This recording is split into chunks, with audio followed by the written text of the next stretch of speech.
I consider myself a real man.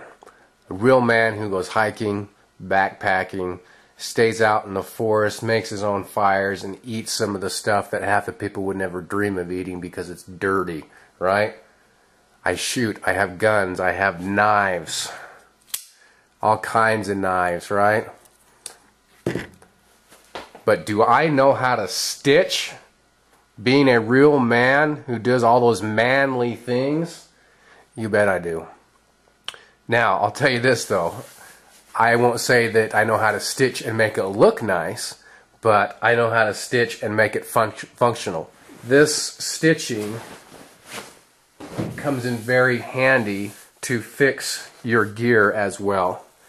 And you're going to save a lot of your gear and save yourself a lot of money by just picking up a roll of thread and a sewing needle.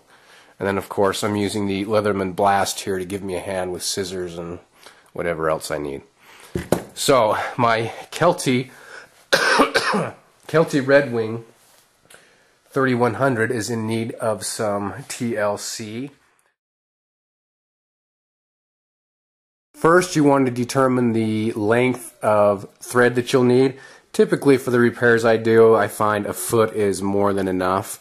So you'll get a foot, double that to 2 feet, and then of that 2 feet of thread, you'll center that 2 feet and put that on the middle, or put that on your needle. So then you'll have 1 foot running off this side and another foot running up this side. What you're doing is you're doubling up the thread and strengthening that thread.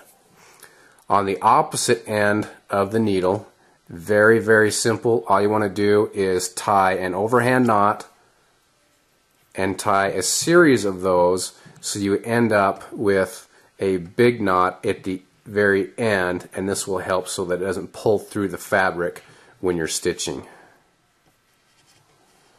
So when you complete, it'll look something like this. So you've got kind of a larger knot at the end. And then I just come in and trim off those ends, of course leaving the knot.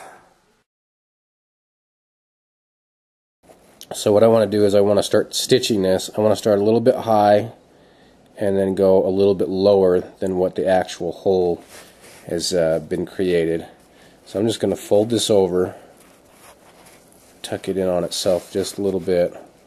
I'm going to start down here. Again guys, this is not ideal material, but this will still kind of give you an idea, hopefully, of how this is supposed to work. So I'm just going to pull that all the way through. Hopefully that hole will stop. And then I'm just going to loop this back around and stitch it through again.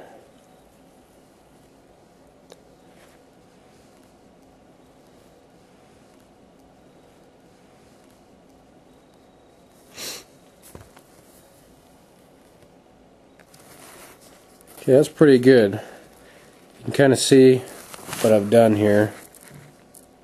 Just stitch that back up. What I might do, I've got enough thread, I'll probably go back down just to give it a double reinforcement. The second place I'm going to be stitching is just to give you an idea where we are. On this Kelty, and actually on other models, they have this handle you can pick up. But what I've noticed over time is I've probably overloaded it at times. And so when I pick up this stitching point right here, and that's where all your weight's going to be used, right?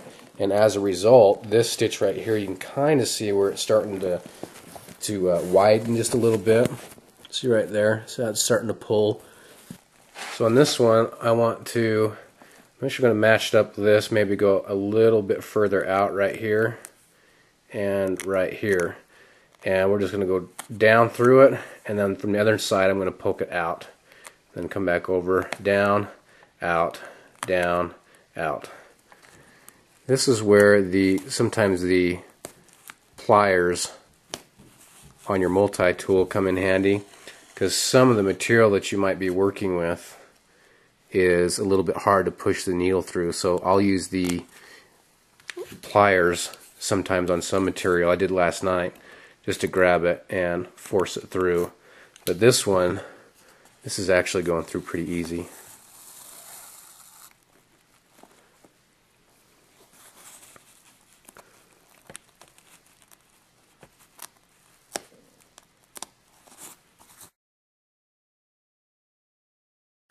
Okay, I'm done with the stitching. I actually had enough thread that I went up, down, and then came back up again. I figured why not? It could use as much as it could. Like I said, guys, it's functional, not pretty. But there's the underside. Right there.